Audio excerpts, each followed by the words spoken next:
Good evening, everybody. Let's start with our motivation.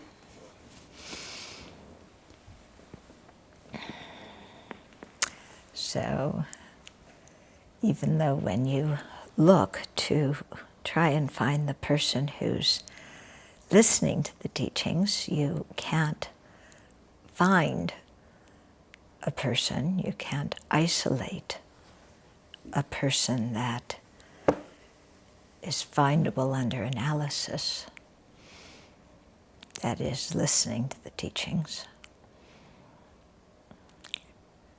Still, we can say that we're listening to the teachings on the conventional level.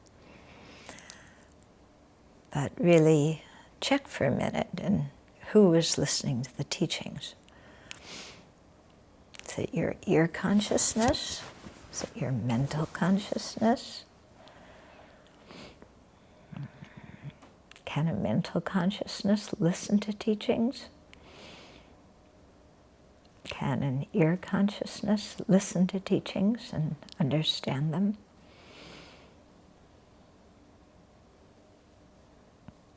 Exactly who is listening?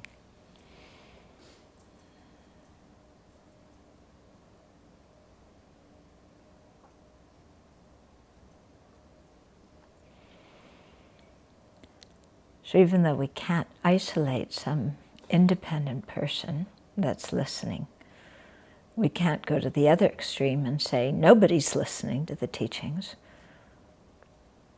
because I think somebody's out there listening.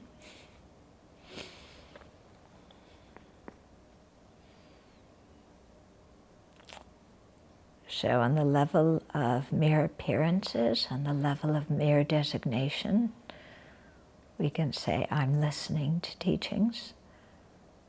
But if we try and find exactly who that I is, it becomes very elusive.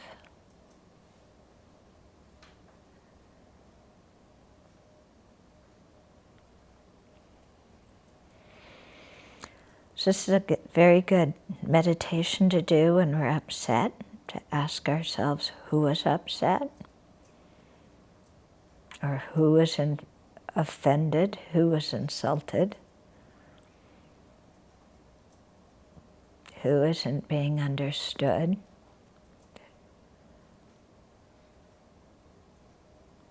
Very interesting to try and find that person that has these strong emotions.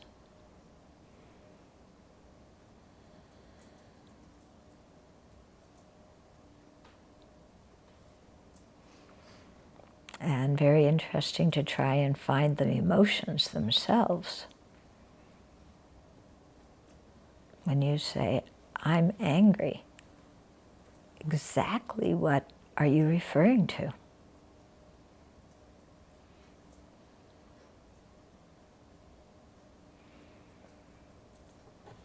Is there only one feeling of anger that remains constant?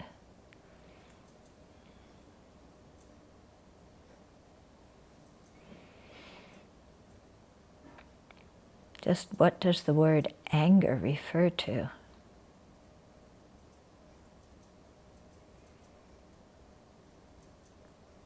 Does it refer to your heart beating faster? Does it refer to getting hot? Does it refer to a feeling in your mind? Exactly what is anger?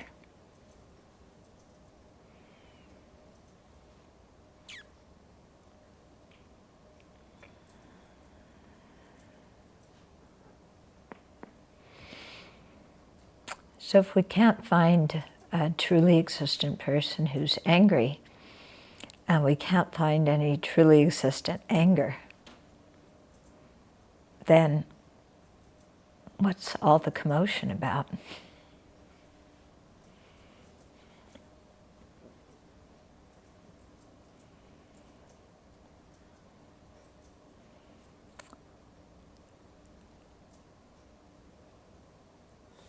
So this meditation on emptiness, when done properly, can really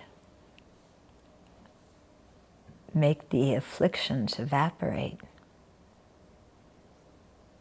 because we come to see that the misconception that the afflictions are based on, that things exist from their own side objectively, we see that things don't exist that way.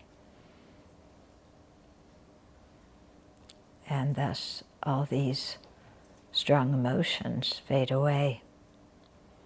The mind remains peaceful.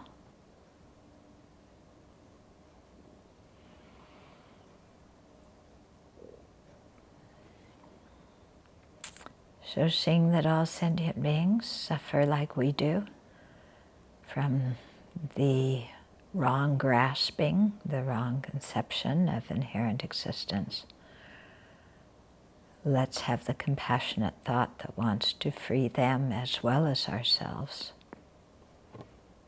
and to attain full enlightenment to do that.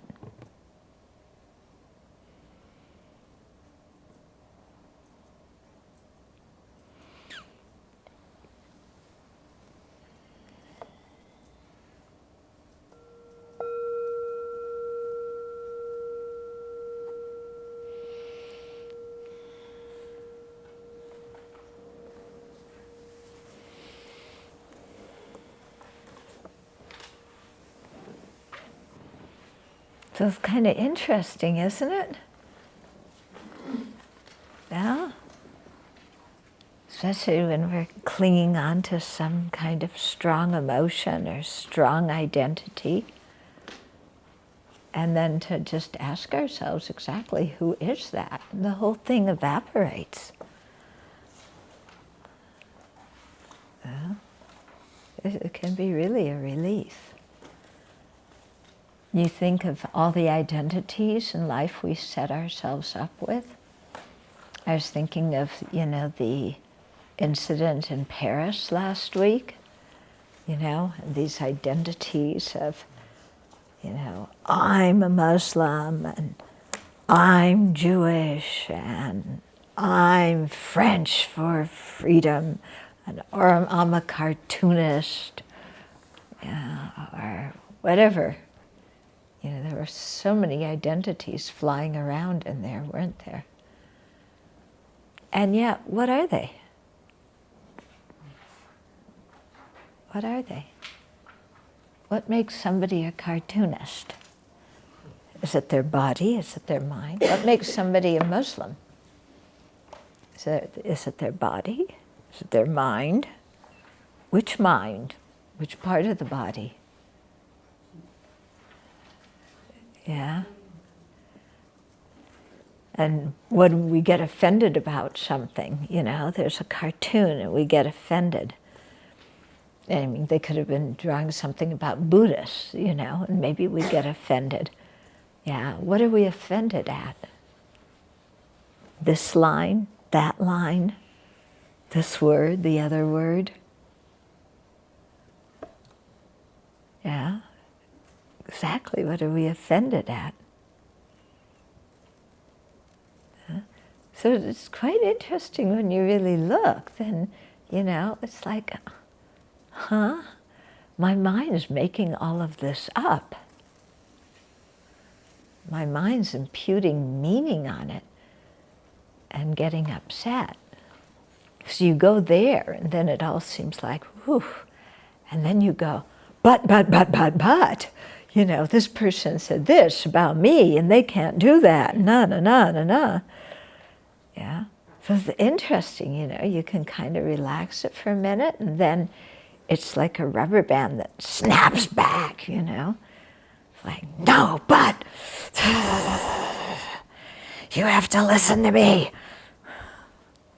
I'm right, you're wrong. Do things my way. Okay, so thus suffering continues, doesn't it? Yeah. So last time we were talking about the pot.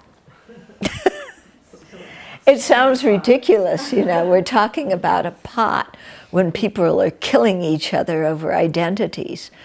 But if you can understand how the relationship between the pot and its attributes, then you might be able to understand the relationship between yourself and your attributes, or someone else and their attributes. Okay? So we say pot, but, you know, we could use something else too.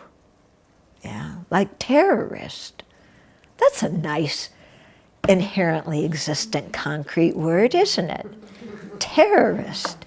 We say the word terrorist. Everybody know what a terrorist is? We do, don't we? Our enemy, the people we're afraid of. Terrorists.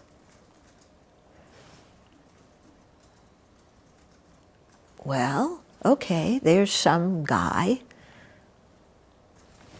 you know, what were they dressed in? Black pants, black jacket. They must have been from New York. Everybody in New York dresses in black. Yeah, black pants, black jacket, black whatever over their face. Okay. So what's a terrorist about that person? I don't know, maybe the gun they were holding. The gun that they're holding is but wait, is the gun a terrorist? No, let's follow. Is the gun a terrorist? No, but it's a symbol of it. Oh, the NRA would not agree with you that a gun is a symbol of a terrorist. They weren't at the end of the gun. Yeah, but the NRA's right, you know.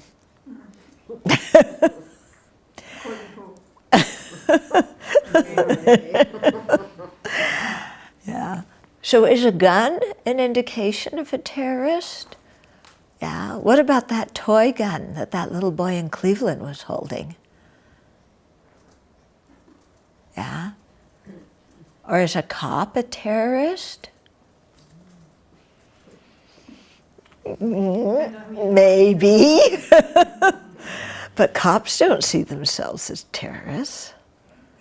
Deer hunters. Or a deer hunter, are they a terrorist? For a deer they are, aren't they? Yeah. They really terrorize deer. Yeah. But what makes somebody a terrorist? Yeah. Just having a gun doesn't make them a terrorist. Our intention to do harm. The intention to do harm, but there's a lot of people with the intention to do harm who aren't terrorists.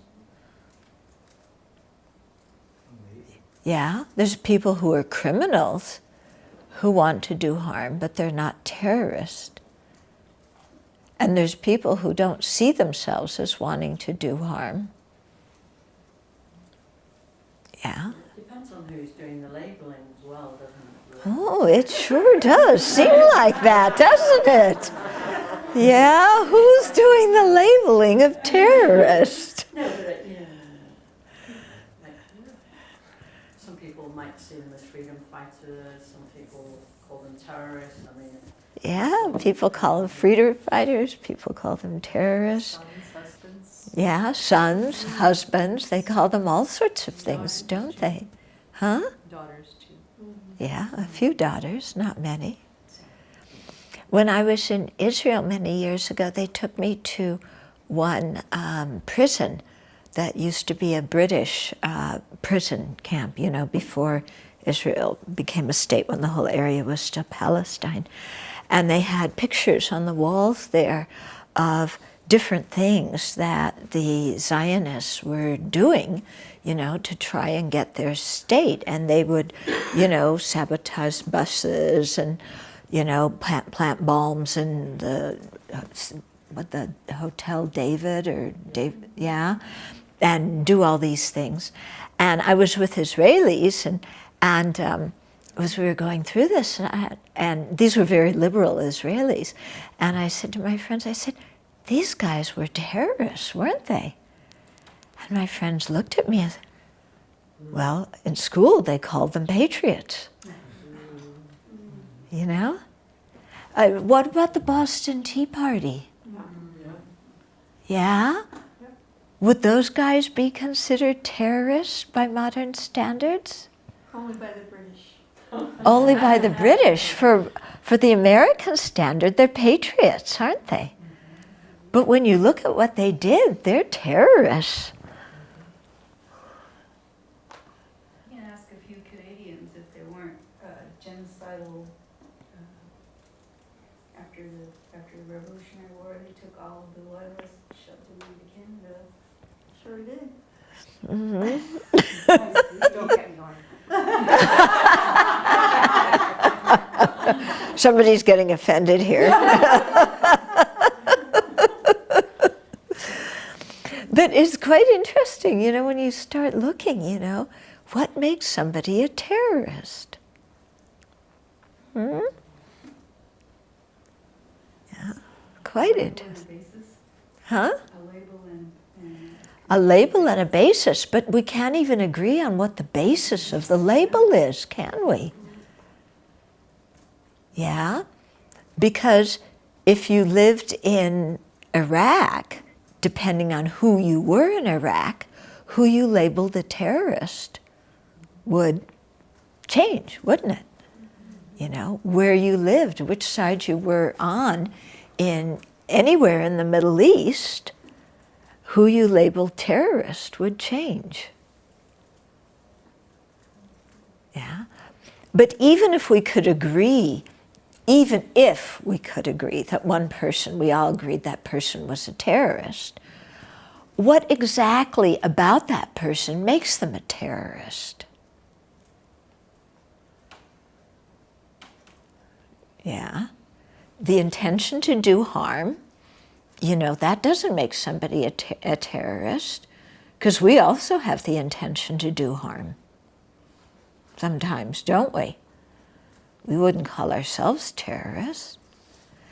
And in fact, somebody who intended to harm our enemy, we wouldn't call them a terrorist. We would call them a friend and an ally.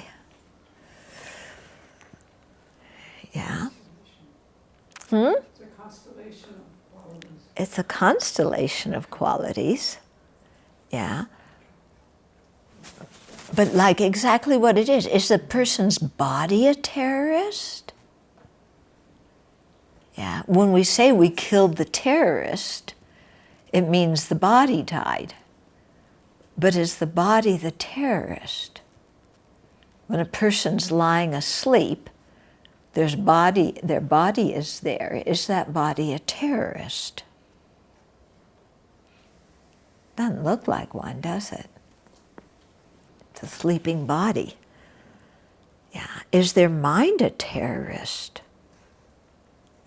How can your mind be a terrorist? Be a terrorist, you have to go kill somebody, and you don't kill somebody with your mind. You may have the motivation to kill, but does the motivation to kill make you a terrorist? Yeah? All these kids playing video games? Yeah, who can't discriminate between, you know, what's what on the screen? And they want to kill what is on the screen? Yeah.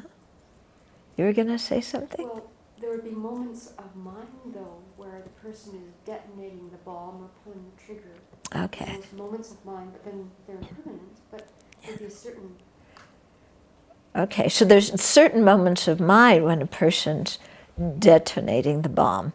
But the mind isn't detonating the bomb, isn't it? So there's this combination. Yeah, the body is. So is the person's finger the terrorist? Yeah? Yeah? Well, it reminds me of how, I mean, the government would say, I guess, your commitment to a particular ideology. It's interesting how in Singapore you're able to detain without trial, so they detain people who are purportedly terrorists, Mm-hmm. and they go through counseling, and at some point you figure out that they're not radical, and then you release them. There was a report about that in the paper, and I was like, how do you know? Mm-hmm. It's like asking people to confess whether or not they're communists. Yeah. And it's like, huh? Yeah. So so I guess the government would say some show of whether you're committed to using violence to execute what you believe in. Yeah. Like the witch hunt in the past. Yeah. Looking at a woman and, oh, that's a witch. Yeah. Yeah, it's kind of, in some places looking for terrorists, it's like a witch hunt. Yeah. Actually, there's some very good research on the actual interrogation techniques that are used cause people to confess that are not. Oh, yeah. And they, at the Yeah. time they confessed, they've been talked into believing that they were doing this, Yeah. even though there was physical evidence That they didn't. weren't. Yeah. Okay, let's keep back on our discussion here. What is the terrorist? It's a compound collective of mind and body and So the collection of the body and mind is a terrorist? But a collection, what's a collection? It's just a bunch of different things.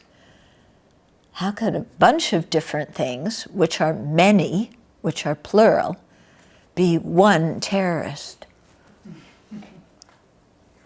Or is each part of the collection a terrorist? Is the mind a terrorist and the body a terrorist? Their finger a terrorist? Yeah. Do you have to have an ID card stamped terrorist? Yeah. What makes somebody a terrorist? It's really interesting, isn't it?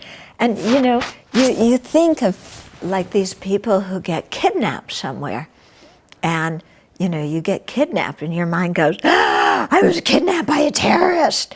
And like instantly, you freak out because you know what happens to people who are kidnapped by terrorists, But what happened if you said, one of my mothers from a previous life took me in a car? That we could do that. But that's just as accurate, isn't it? Isn't it just as accurate of a description? Somebody who was my mother in a previous life is taking me for a ride in a car. I think a terrorist is a label based on a perspective. A terrorist is a label based on a perspective, but where are you going to find that perspective? No one holding it. Where's the perspective? In a person making the label. Yeah, but what is it? Is it a moment of consciousness? Is it the meaning? Is it the conceptual appearance? What is it? What is that perspective? A conceptual appearance that's a permanent phenomena. It's a label in the perspective of the perspective. A label in the perspective of the perspective. Yeah. But it's interesting when we start to ask exactly, what makes somebody a terrorist? Somebody functioning as a terrorist. Yeah, but is that person who at a certain moment, was it on Wednesday that they had it? What day of the week that was the attack? Anybody remember? Whatever day of the week the attack was. Were they only terrorists on that day? In those hours. In those particular hours? Yeah. What about when they woke up that morning and were brushing their teeth? Were they a terrorist at that point? Terrorists don't brush your teeth. Yeah. Were they a terrorist then? On what basis are you labeling somebody a terrorist? And what exactly is it that makes them a terrorist? Is it a thought? The conventional world. Yeah, conventional labels. But, is it a thought that makes somebody a terrorist?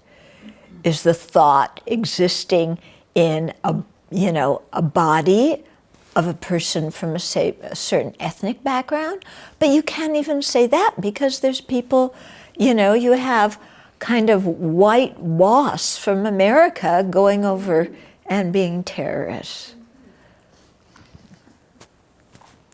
So, yeah. It seems like that for me to label somebody terrorist, it would require a lack of familiarity. Like if I could identify with their cause, or even if after I labeled somebody terrorist, I was to talk to them, they were to explain some of the things that they went through and some of their reasons, I don't think I would be able to continue to label them terrorist. Okay, so even the action of labeling terrorist is a dependent thing, because you're saying that for you to label somebody a terrorist, it would have to be somebody you didn't know. Because as soon as you started talking to them and heard their story, then you probably wouldn't label them terrorist anymore. Yeah, the government did that with people who went to Guantanamo. Yeah. They originally called them the worst of the worst, and then they let a bunch of them go. Yeah. So it's quite interesting, isn't it? And what exactly is it that makes somebody a terrorist? And yet that word is so loaded, isn't it? You just say it and whoom! You know, you can get people to vote for anybody you want them to vote for as long as you say terrorist. If you say it in an airport, you're in big trouble. Oh yeah, right. Yeah. Yeah. Uh-huh. So if you do away with the label and you do away with, you know, the solid person, and yet you have the action that would require compassion for their karma that they're creating for themselves, how does that fit into the process of trying to find out who the terrorist is? Okay, so you're saying if we take away the label and we just look at the karma that that person's creating by killing other people, and we have a response of compassion, hopefully, yeah, for that person who is creating that karma, because they're creating the cause to be born in the hell realm, for sure. Yeah. Then your question is? How does that fit into the process of trying to identify the terrorist? Okay, so how does that then fit into the process of trying to identify a terrorist? Or label a terrorist, or call somebody a terrorist? Terrorist, or even arrest a terrorist, you know? Like, that's my mother from a previous life who's creating the cause to be born in the hell realm.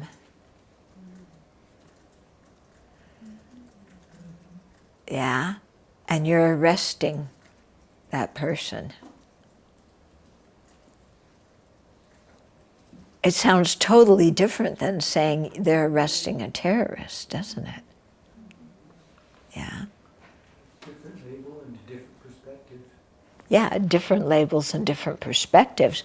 But if a terrorist existed inherently, then it couldn't. That same basis of the label couldn't have more than one label. Because if things exist inherently, the label, is the object. Yeah, the object and the basis are completely the same. So if you then labeled that person terrorist, you couldn't label them my mother from a previous life who's creating the cause of the hell realm. Because if something were inherently existent, then it is that exact thing, okay? Because what came out here is, if you look at that person this way, they're my mother from a previous life.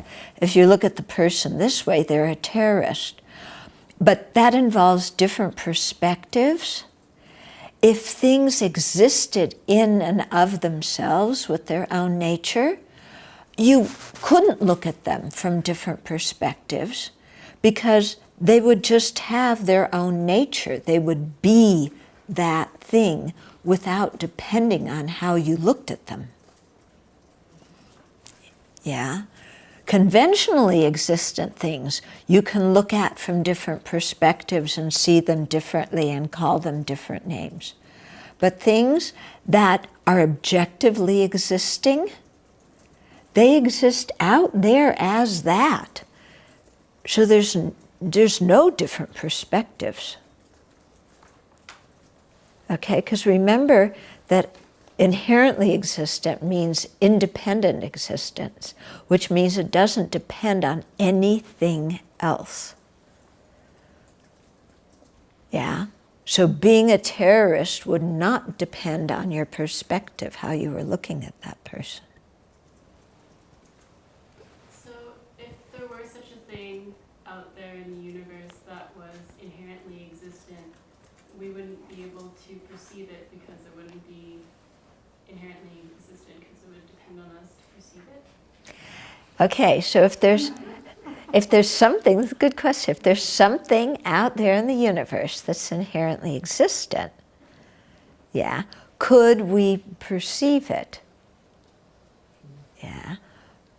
No.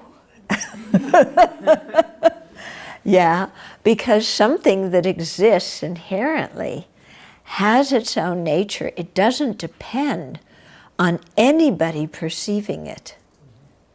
Yeah? It doesn't depend on parts.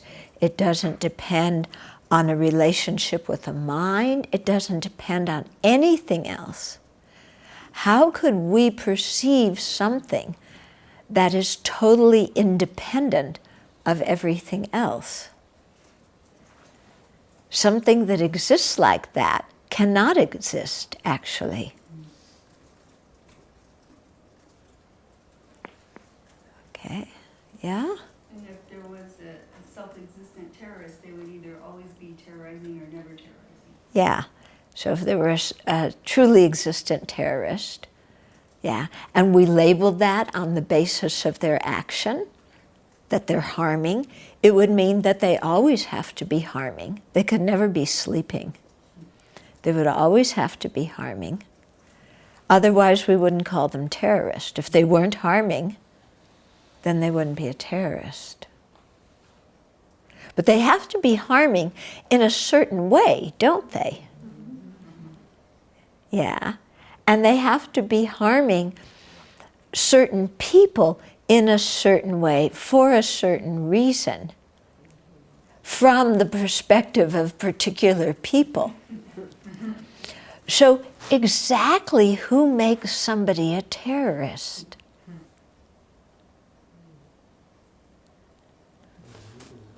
Yeah? Aren't we the ones who make somebody a terrorist? By that label. Yeah? We're broadcasting this. I don't know what the FBI is going to do to me now.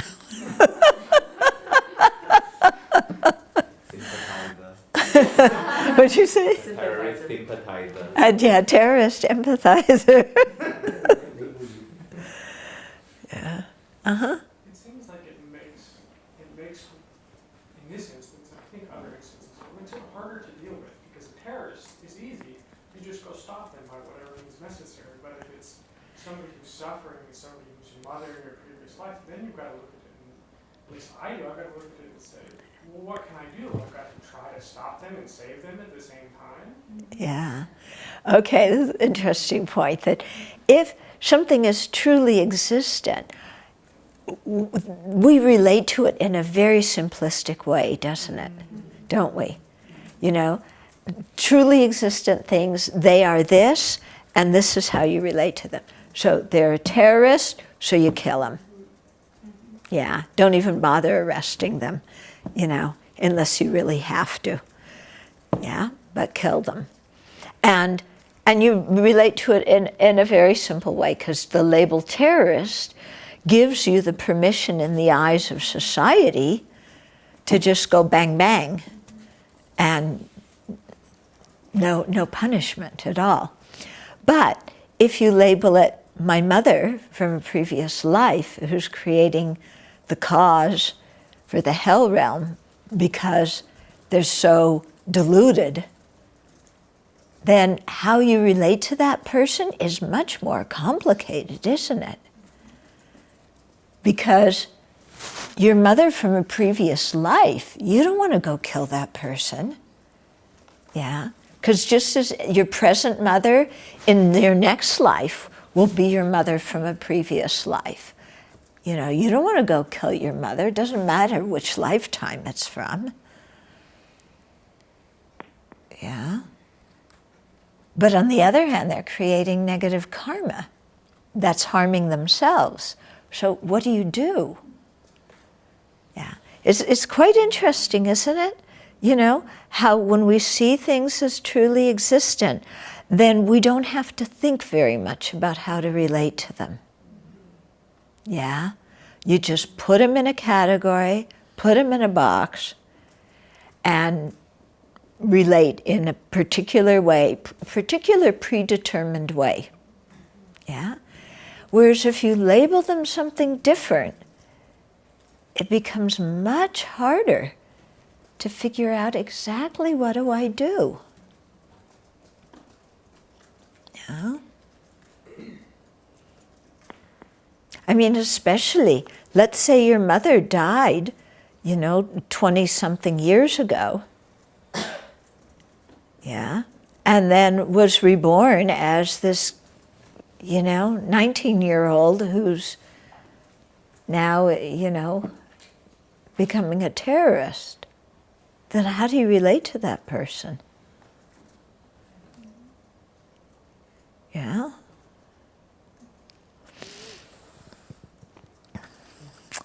Okay. Should we go back to the pot? The pot's much easier, isn't it? Mm-hmm. Just one more question about terrorists. If something was inherently existing, and the definition of a terrorist is causing harm, if something was inherently existing, it wouldn't be able to function, it wouldn't be able to be doing an action to begin with. Yeah. It would be causing an effect, and that would be related to things. Okay, so this is another good point, that if somebody were a terrorist inherently by themselves, they couldn't function because they would be permanent, because things that don't rely on anything else can't function. Yeah, means they don't depend on causes, they don't change by conditions. And you see that even giving somebody the label terrorist depends on a whole scene of different people, doesn't it? And different actions. It's not that you can just look at one person's body and say terrorist. Somebody is a terrorist within a certain situation. Things are mutually, they exist relationally, in relationship to other things. Yeah, so you would have to have the whole set of circumstances, with a war and this and that and people on different sides and blah, blah, to call somebody a terrorist. If you didn't have that situation and you just saw that same person and they were playing with little children, you might call them a father.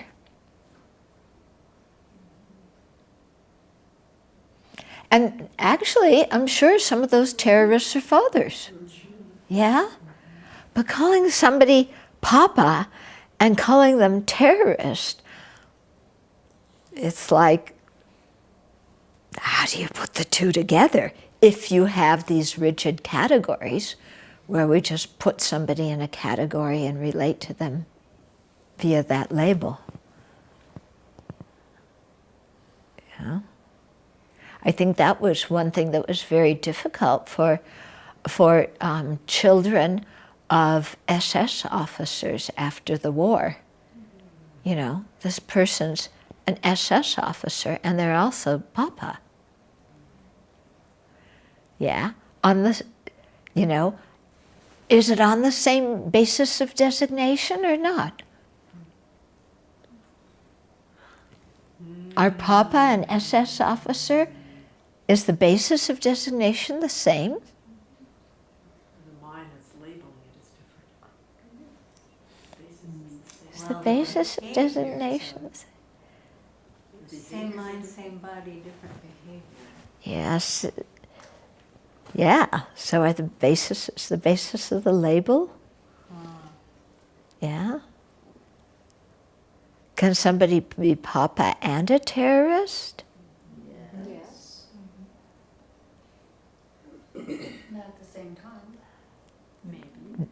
Not at the same time? So you stop having children when you become a terrorist? You're not functioning as Papa when you're functioning as a terrorist. But is the function the only thing? Because when a terrorist goes home and they're playing with their children, they're not functioning as a terrorist. Does that mean that the police can't arrest them at that time? Sorry, I'm not a terrorist anymore. I'm Papa. And who says they can't be the same at the same time? Because he could have his son beside him shooting at the same target. And Papa's a terrorist. Papa's a terrorist. Yeah. So, The terrorist ideology may be that they're trying to do things that they think are going to change the world better for their kids.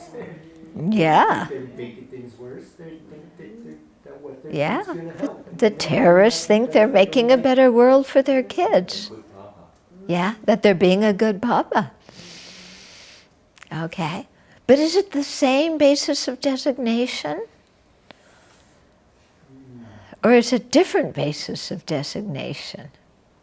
The basic designation is changing moment by moment. We can't, we don't want to, it's not going to be. It is changing moment by moment, isn't it? So exactly what is the basis of designation? Yeah. Definitely have different defining Huh? characteristics. The two labels have different defining characteristics that are not necessarily the same. They're not necessarily mutually exclusive. But Yeah. So there's different characteristics that aren't the same, that aren't mutually exclusive. Yeah. When you label somebody terrorist, do they have to be acting as a terrorist at that time? No. They could be at home sleeping, watching TV, playing with their kids. But they're still a terrorist. they could be innocent. We're just labeling them. Yeah. They could be any number of things at that time. But it's interesting, so it's not just the activity of being a terrorist at that very moment, that activity inherently makes you a terrorist. It's like at some time in your life you had to do that. But what happens if it's sometime in your life you did it and then you realized you were wrong and you changed? Can you stop being a terrorist? Yes. Does that mean that the police can't arrest you when you stop being a terrorist? No, you're not a terrorist anymore, but they're still going to arrest you, aren't they? So you're arresting a non-terrorist and prosecuting them for terrorism. But everybody would agree that that would be fair. So interesting, isn't it? When you look like this, names begin to appear really rather ambiguous, don't they? What does a name refer to? What does terrorist refer to? On what basis does it give the police the justification to arrest you? Improbable cause. Yeah. So At some it's point in your life, curious, you isn't it? probably did an act, then they'll come arrest you. Yeah. Yeah. I think that some more of it has to do as well. Well, the reason for the label terrorist, I think, is even more in depth than we're talking about. Like, somebody invented that within the last 100 years, I think, to inspire a society to have hate and fear of another group of people, Mm-hmm. as opposed to, I mean, 1,000 years ago they might have been called raiders looking for food or something like that. As opposed Yeah. to, It's very interesting, yeah, that the term terrorist, it would be interesting to do research when that term came about. Do you remember, people who are my age, do you remember the word terrorist when we were little? Charlie Manson. Charlie Manson, was he a terrorist? He was a mass murderer. Didn't use that word then. I Huh? don't remember it being I don't really remember. Do you remember? Was I know that the terrorist? word terrorist originally meant someone who inspires terror. And then the last 25 years, certain governments have changed that word because it specifically does not include a government that inspires terror. Oh, that's a good point, that the word, yeah. Not even an official government that they're opposed to because they don't want to undermine the use of terror through government actions. Yeah. So only an individual can be a terrorist, not a government. Although initially the word terrorist meant somebody who inspires terror, which governments do. Yeah. So I grew up in the time of nuclear war. It was a sense of terror. Yeah. Not, the government wasn't a terrorist, but it was a sense of There was terror, but nobody was a terrorist. They're saying the early the origins. bomb was the terror. So you're looking at communists. Yeah. The threat of nuclear war was terror. But no, we didn't talk about terrorists at that time, did The we? use of the word terrorism began in 1795 during the French Revolution. The use of the word terrorism began in 1795 in the French Revolution. But what about terrorist? But how did they say, why did terrorism in the French Revolution? Because Why? it's the reign of terror. Oh, the reign of terror, that's true. Actually, the first reign of terror, you had at least two of them Yeah. during the French They Revolution. say the earliest known organization that exhibited aspects of a modern terrorist organization were the Zealots of Judea. Oh my goodness! Known to the Romans as Sicario or daggermen, they carried on an underground campaign of assassination of Roman occupation forces, as well as any Jews they felt had collaborated with the Romans. Their motive was an uncompromising belief that they could not remain faithful to the dictates of Judaism while living as Roman subjects. Eventually, the Zealots' revolt became open, and they were finally besieged and committed mass suicide at the fortification of Masada. But that's applying the modern term to a previously existing. Right, yeah, that's true. It's applying the modern term to that it says situation. The French Revolution provided the first uses of the word terrorist. Use of the word began in 1795 in reference to the reign of terror initiated by the revolutionary government. Yeah. The reign of terror, but terrorist. If the government did the reign of terror, would you call that French revolutionary government a terrorist? No, we were just saying now that governments can't be terrorists. Okay, then it says, the agents of the Committee of Public Safety and the National Convention that enforce the policies of the terror were referred to as terrorists. Okay, so that's very interesting. That it was aspects of the French government that were first called The terrorists. French Revolution provided an example to future states in oppressing their populations. It also inspired a reaction by royalists and their opponents of the revolution who employed terrorist tactics such as assassination and intimidation in resistance to the revolutionary agents. Okay, so it was the government who was first known. So it was the government, and it was the revolutionary government that was for fraternity, liberty, and equality that were first called terrorists. Now, isn't that interesting? Wow.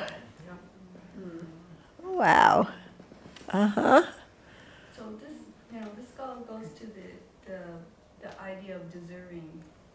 Of what? Deserving. If we label someone with a negative label, then they are deserving of some sort of violence or coercion. If we label somebody with a label we consider positive, then they're deserving of praise. Mm-hmm. So this, hatred and attachment. Yeah. It goes back to this labeling and whether things deserve or don't deserve. Yeah. That how we label somebody, you know, just that word alone, you know, will influence how we relate to that person. As if that person were only the meaning of that particular word. They were nothing else besides the meaning of that word. That's really narrow-minded, isn't it? Yeah. Imagine moving into a new neighborhood and introducing yourself as terrorist. What happened? Block party. Yes, the block party. Hi, I'm Papa, and I'm also a terrorist. Or your lawnmower. Yeah. And then the other person said, yeah, I'm also Papa, and I'm a terrorist. I work for the CIA.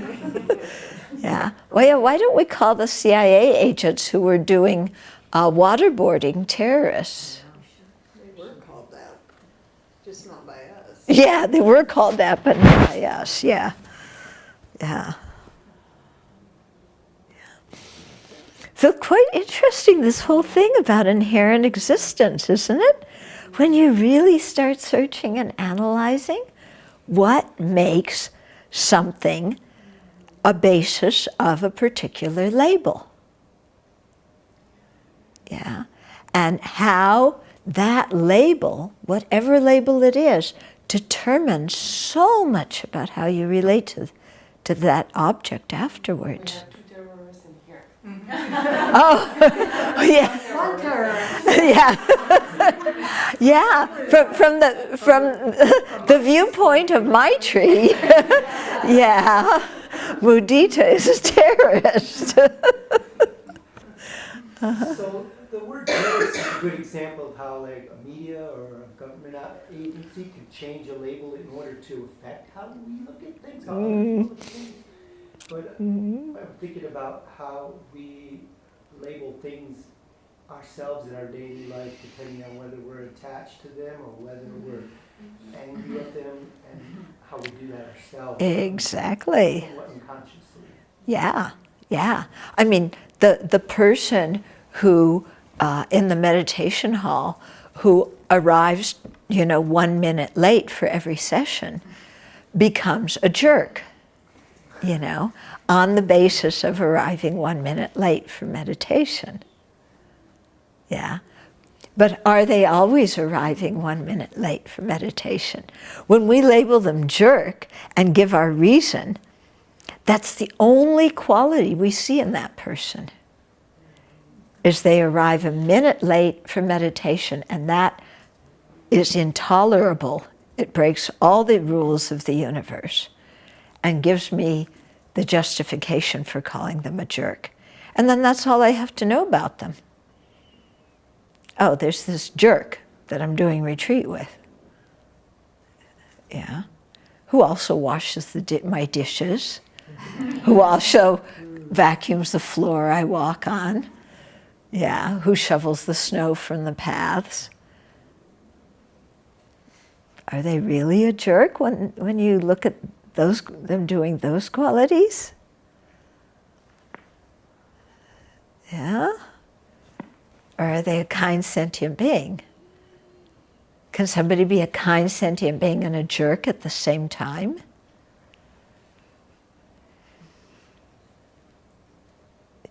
It's interesting, Because you can be, if you don't have to always, you can be a jerk even when you're not arriving late for meditation. As long as you did it once, you're a jerk. So even you're not every single moment of your existence arriving late for meditation, yeah, you're still worthy of that label jerk, even though it occurred for one moment in your lifetime. Okay? But then, yeah, so you're a jerk forever and ever and ever in the mind of that other person. Until you do something nice for me, and then there's some chance that that label Yeah. will change. Well, until you do something nice for me, but you're doing something nice for me is not good enough. Because if I don't know you did something nice for me, I'm not going to change the label jerk. Right, well, it has to be no. So it has to be you do something nice and I know about it. And I consider it sufficient atonement for the evil that you did against me. Yes, it has to be a very large thing. Yeah, it has to be a very large thing. Jerk, you earn that label by just walking in the meditation hall. That's all the person did was walk in the meditation hall, and we label them jerk. So that's all you have to do to be a jerk is walk in the meditation hall. Yeah, to be labeled a kind sentient being, you have to shovel these paths and shovel that path and vacuum here and cook there and sweep there and praise me, and you have to do a whole song and dance routine. Meanwhile, she's labeled you a jerk also. But that's why she's a jerk. So everybody in the world is a jerk.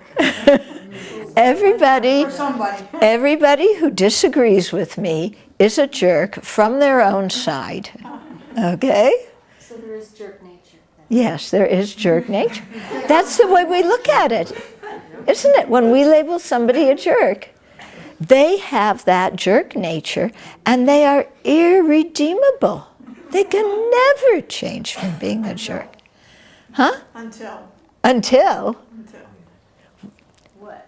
until they do something to take away that jerk. Momentarily. Well, they went out and shoveled this path and that path and that path, and they made you lunch, and they took care of your dishes, and And they didn't tell you they did that, but somebody else told you that they did that. And then he arrives late, or she arrives late. And the she's jerk. tired. And then they're a jerk again. Oh, she's tired. Oh, yeah, right. Things they're doing to me, they're tired. Yeah. Yeah, right. They're tired. They're not a jerk. Yeah. And they're arriving late at that moment doesn't bother me, does it? That's right. Yeah. That was a good news today. Yeah? So, a person doing all these things in a series of moments, and we notice some of them, and they're really vivid in our minds, and they kind of like push out other things, and then we recall them often if it's something that was vivid like that. Is that grasping at something, that vividness, and then recalling that often, whatever? Well, what would you define as grasping if that wasn't it? Repeat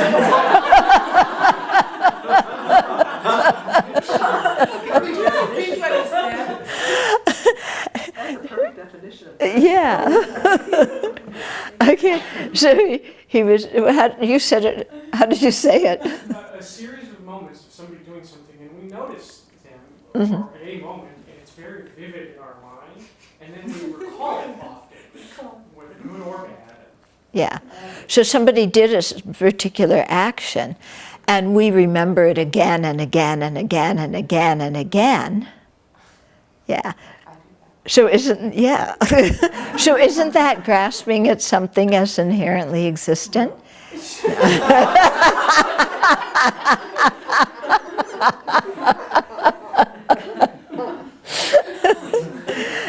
So you see, even grasping at inherent existence has different perspectives on it. But there is some conventional reality. Yeah. Okay. Okay, so we didn't talk about pots at all. But maybe there's something to think about as a result of this. Yeah? All the labels that will come up for each other during the next 3 months. Yeah. And all the labels that we've given people in the past, on the basis of maybe 1 or 2 actions, we've given somebody a label, and that becomes the entire way we relate to them forever and ever. Somebody harmed me, at one moment, so they become evil person, and no matter what else they've done in their life, no matter how kind they've been to any other person, all I can see is evil person. Yeah? That's like you give it a label, and you forgot you gave it a label, and you think it is whatever you labeled it. Yeah, and that certainly creates suffering, doesn't it? Because here's one person who did one mistaken action, and then we make ourselves suffer our entire lifetime for it because of the label we gave them. And that basis of the label was only, 5 minutes in their life, a half an hour in their life. Yeah? And any sentient being is much more than that, isn't it? Aren't they? And when you think about like inmates that get that kind of label as cons, and no matter where they go, they're related to as this, to think about how hard it is to change then, because everyone's relating to you with this solid negative thing continually. Right. Yeah, so when you think about the inmates, and everybody labels them criminal or, worst of the worst, and then you start thinking of yourself in some way like that, then you rebel against the term, but you've still internalized it. And so that you're relating to that term all day long, trying to say, no, I'm not that, or, oh, you called me that, okay, then I will be that. Yeah? We want me to be rough and obnoxious because you treat me like that, then I'll be rough and obnoxious. I'll fulfill what you think I am. Yeah? On the basis of that label. Like little Tyrone who couldn't learn to read because somebody said, you're stupid. Yeah?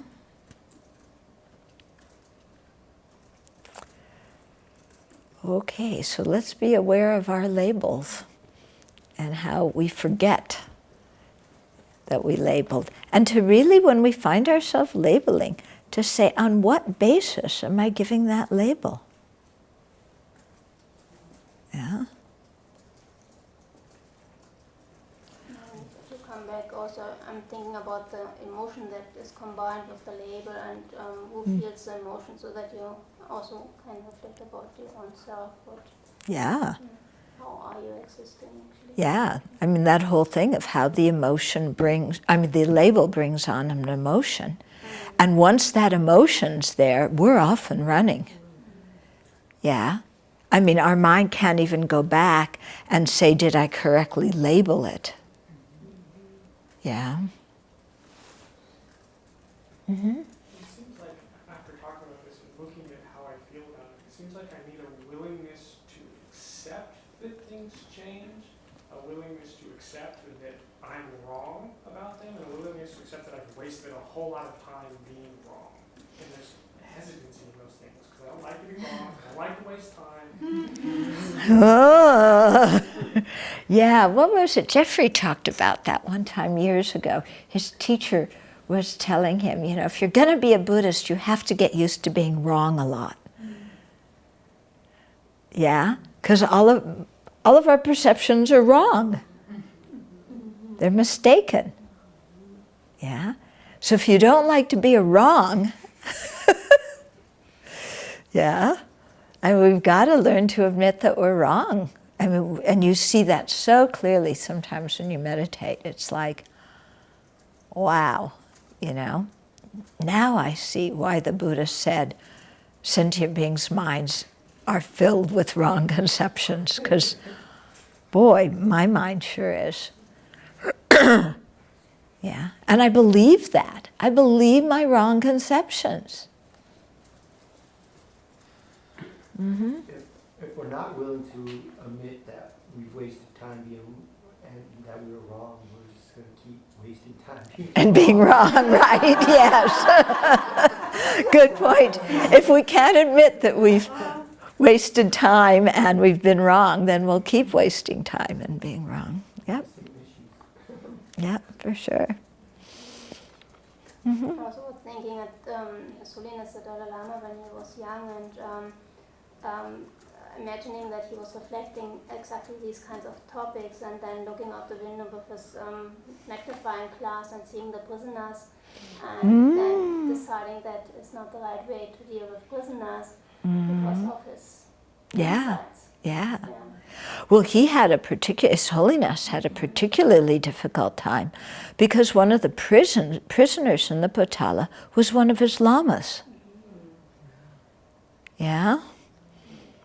So is that a prisoner? Is that my lama? But he also knew that that monk was doing some naughty things. Very difficult, you know? And he was able to hold on the on that ever-changing basis of body and mind, that they called, so-and-so, that all these different identities, yeah? And he was able to call up different identities at different times, which is remarkable. Which is why he's the Dalai Lama. But, when we can't do that, well, then we get ourselves really tied up in knots, Because he said, two of his teachers, Tata Rinpoche and Reting Rinpoche, we don't know whether they were fighting or whether it was their attendants and their labrangs that were fighting. But anyway, Reting Rinpoche was imprisoned in the Potala by Tata Rinpoche. And His Holiness said, when he did his sadhanas, they were my teachers, they were kind, they taught me, they were, like the Buddha in terms of how they helped me on the path. And then he said, but when I got up from my meditation and I looked at the political situation in Tibet, I had to tell them what you're doing is wrong. And he could hold both of those in his mind. Yeah. So telling them they're wrong did not mean he hated them and disrespected them and thought they were useless. But seeing them as his teacher didn't mean that they could never, make any mistakes. Yeah. So he could hold it. But it's hard for us when we put somebody in a box to hold them as being more than that box.